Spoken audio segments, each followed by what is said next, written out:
Rồi giờ đang đứng ở ngay cái dấu nhắc của MariaDB, mình gõ lên là show database. Nhớ cái lệnh nó có chấm phẩy nha. Nếu mà lỡ quên lệnh đó thì nếu quên chấm phẩy thì cứ gõ tiếp thôi, nó hiện mũi tên cứ gõ tiếp là chấm phẩy thôi. Một cái lệnh kết thúc rồi chấm phẩy. Database này là có s nha. Rồi mình gõ là show database. Show database chấm phẩy ha. Rồi vậy hiện tại là mình có 3 cái database phải không? Đó là Information Schema, MySQL là Performance Schema. Thì đây là 3 cái database mặc định khi vừa cài đặt một cái MySQL server.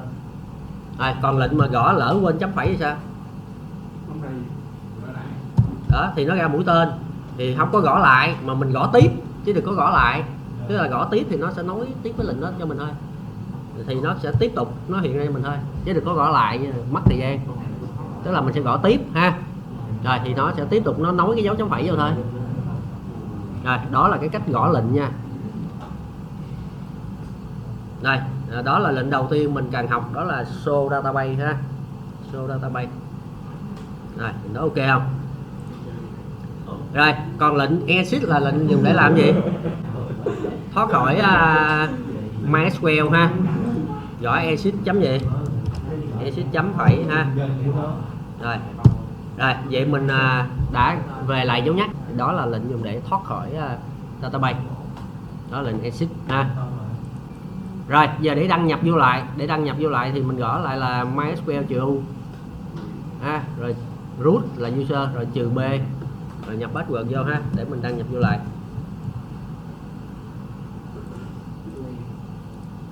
Rồi đăng nhập vô lại thì MySQL trừ U rồi user trừ B, rồi nhập password vô. Rồi để đăng nhập vô lại. Rồi sau khi đăng nhập vô rồi đó thì mình gõ show database lại ha. Nhưng mà trước khi show database thì người ta yêu cầu mình tạo một database, phải không? Người ta yêu cầu mình tạo database video. Thì để tạo database thì cú pháp tạo là create database, rồi cái tên của database chấm phẩy ha. Vậy đây mình tạo database video ha. Rồi gõ lệnh vô nha. Ở đây tôi cắt dán cho nhanh nha, còn bạn gõ vô nha, nó quen. Đây create database video có nghĩa là mình tạo ra một cái database tên là video. Rồi nó báo là Kuruke một dòng đã được effect ha, đã được ảnh hưởng rồi. Rồi giờ mình show database lại. Show database. Rồi mình xem lại. Rồi mình đã thấy có được cái database video ở đây ha. Đây là database của mình. Đó là database của mình. Rồi tạo được tới đó chưa? Rồi có được database video chưa? Ok phải không? Rồi giờ để sử dụng database video thì mình sẽ là view tên database ha. Rồi và lưu ý cái lệnh MySQL thì mình viết chữ thường chữ in gì cũng được, không nhất thiết là phải viết chữ in nha, viết chữ thường chữ in gì đều được hết. Đó mình gõ view thường cũng được, mình view in gì cũng được thôi. Rồi do đó là sẽ đỡ cực phải không? Rồi giờ muốn sử dụng cái database này thì mình sẽ view cái video ha. View video chấm phẩy. Rồi vậy nó báo là database chain, có nghĩa là mình đang đứng ở đâu? Mình đang đứng ở video. Mình đang đứng ở database video nha. Rồi giờ show table là xem trong database có bao nhiêu table, xem có bao nhiêu table. Thì hiện tại mình gõ show table thì nó sẽ không có table nào hết. Table này có S nha. Rồi hiện tại nó báo là empty. Empty có nghĩa là chưa có table. Empty có nghĩa là chưa có table. Vậy giờ mình sẽ đi tạo table. Trong một cái database có thể có hàng tỷ cái table ha. Tùy theo cái nhu cầu thiết kế dữ liệu của mình là mình cần lưu cái gì. Đây, vậy là để tạo table thì cú pháp mình sẽ là create table, rồi sau đó là tên bảng, rồi sau đó là tên cột, rồi kiểu dữ liệu của cột. Rồi ví dụ đây người ta yêu cầu mình tạo ra một cái bảng tên là bảng video. Bảng này có cái cột đầu tiên hay là cái field đầu tiên là title, kiểu dữ liệu là va chạm 40 ký tự. Rồi actor là đạo diễn là va chạm 40 ký tự. Year là năm kiểu integer ha. Registration thì cái ngày đăng ký là kiểu integer ha. Rồi thì đây là cú pháp để tạo ra một cái bảng ha. Thì bạn gõ lên này vô để bạn tạo một cái bảng thôi. Rồi chịu khó gõ vô nha. Đây tôi copy cho nhanh, còn các bạn gõ cho nó quen nha các bạn. Rồi mình gõ cho nó nhanh nha, gõ cho nó quen.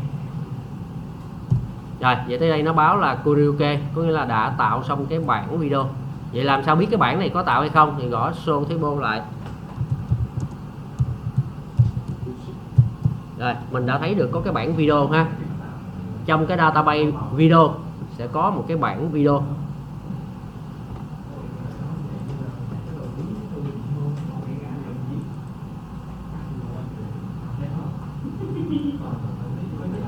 Rồi yêu cầu là chèn dữ liệu vào. Chèn dữ liệu vào bên trong cái bản video thì cú pháp mình sẽ là insert into cái tên bản. Rồi và đối với cái việc chèn này nè là cái thứ tự của cột không nhất thiết là giống cái thứ tự mình đã tạo. Lúc mình tạo là cái cột title là đầu, nhưng mà lúc chèn vô có thể là title mình để sau cũng được. Nói chung mình muốn chèn vô cột nào thì mình ghi cụ thể cái tên cột đó, không nhất thiết là phải trùng. Nó có hai cách chèn. Một là mình không cần ghi tên cột luôn. Nếu mình không ghi tên cột thì cái thứ tự giá trị nhập vô nó phải theo đúng cái trình tự mà mình đã thiết kế từng cái cột đó. Nó phải theo thứ tự. Ví dụ cái cột nào nãy làm trước, cột nào làm sau thì phải để giống như vậy luôn. Ví dụ nãy mình làm title trước, after sau, rồi tới year, rồi tới registration. Vậy nếu mà mình chèn mà mình không có cái đoạn chỉ định cột này nè, mà mình chỉ cần insert into cái bản đó rồi value cái gì luôn cũng được luôn, nhưng mà đó cái dữ liệu này nó phải tương ứng với cái cột này, tức là phải chèn đúng theo trình tự là title rồi after year rồi registration thì nó sẽ không cần phải để cái tên cột. Lúc đó là phải chèn tất cả. Ví dụ mình thiết kế bao nhiêu cột thì mình phải chèn tất cả. Do đó cái cách đó là hầu như ít dùng. Vì sao? Vì thứ nhất là phải nhớ tên cột rất là mệt. Giờ tôi phải nhớ trước cái nào chèn trước, cái nào chèn sau thì sau này một cái bảng 15 cột phải nhớ cột nào trước sau, mà chèn lỡ chệch cái là dữ liệu nó vô không đúng cột là nó sẽ báo lỗi liền. Đó, thường cái cách đó là ít dùng, nhưng mà và có cách đó ha. Nhưng mà sau này chèn thì chủ động, mình muốn chèn vô cột nào thì ghi cột đó thôi, và cái thứ tự cột thì không quan tâm. Rồi vậy chỗ này là mình sẽ chèn vô cột này, giá trị là gì đó chèn vô thôi ha. Rồi và dữ liệu nhớ nha, số thì không nằm trong cặp nháy, chuỗi thì phải nằm trong cặp nháy ha. Rồi chèn vô. Rồi nếu mà các bạn cắt dán copy là coi chừng là nó bị cái dấu nháy nó bị nghiêng nghiêng đó, thì các bạn phải sửa lại nha. Mấy cái dấu nháy này coi chừng là nó bị nghiêng nghiêng là nó không chạy nha, do copy á.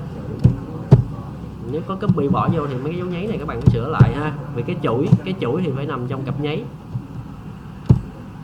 Rồi cái chuỗi thì phải nằm trong cặp nháy nha.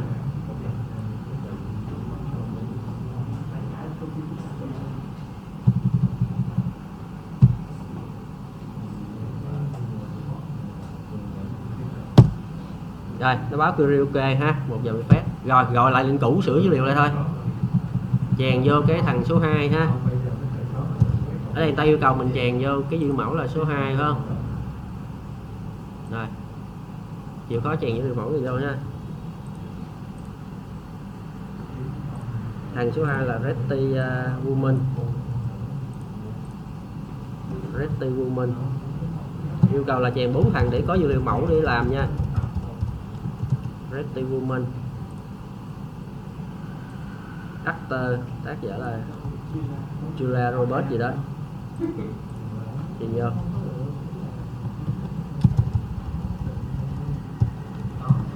Năm đây là 1990.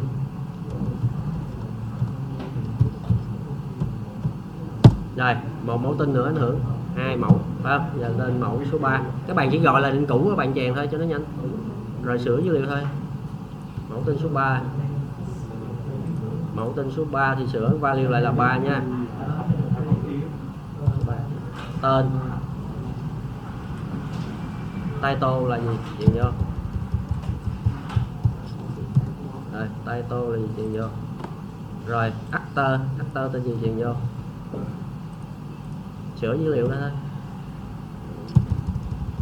thôi. Rồi năm 1984. Năm 1984. Rồi chèn vô mẫu tin số 4. Rồi mẫu tin số 4.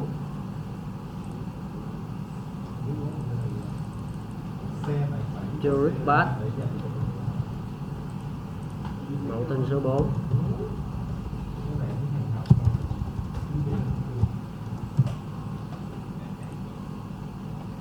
Actor là Harry Ford.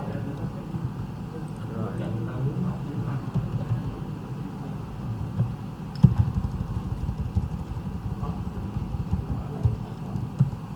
5 1992.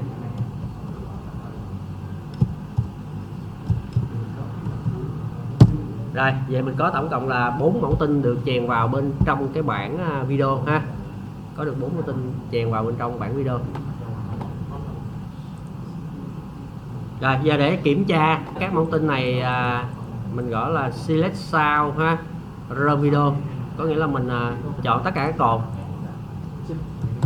select sound run video. Rồi, vậy là kiểm tra lại dữ liệu chèn cho có đúng hay không ha. Select sound run video là sẽ chọn ra tất cả các cột. Giả sử giờ mình chỉ muốn chọn ra cái cột title với actor thôi, lúc đó mình sẽ select cái cột title rồi cột actor run video. Rồi đó nó sẽ hiện ra cho mình 2 cột thôi ha.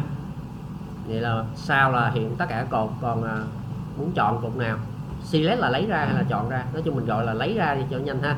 Lấy ra tất cả các cột từ bản video, hay là lấy ra cái cột title hay là cột actor từ cái bản video. Rồi bây giờ lấy ra những cái pin năm sản xuất là 1992. Select sao rồi gì nữa, cái chọn mà que đúng không? rơm phải không? Rơm video đúng không? Rồi sao nữa? Que gì? Que cái gì? Que gì à? Toán tử bằng mấy 1992 phải không? Phải không? Lấy này là lấy có điều kiện. Rồi lấy ra những cái pin mà có năm sản xuất là 1992 mà cái ngày đăng ký là lần thứ 4, N vô phải không? Rồi chỗ này là toán tử gì? N viết sao? N phải không? N cái gì? Gì? Read Jason bằng mấy? Bằng 4 phải không? Rồi N thì chỉ sai khi tất cả đều sai, còn một thằng đúng là đúng, đúng không? Nếu toán N thì nó kiểm tra điều kiện rất là chặt, hiểu không? Chỉ cần một thằng sai là nó không chịu rồi, phải đúng hết thì nó mới chịu. Còn nếu đây mình xài O thì nó sẽ ra gì? O thì nó ra thoải mái hơn phải không? Chỉ cần một thằng đúng là đúng, không cần quan tâm điều kiện còn lại gì, đúng không?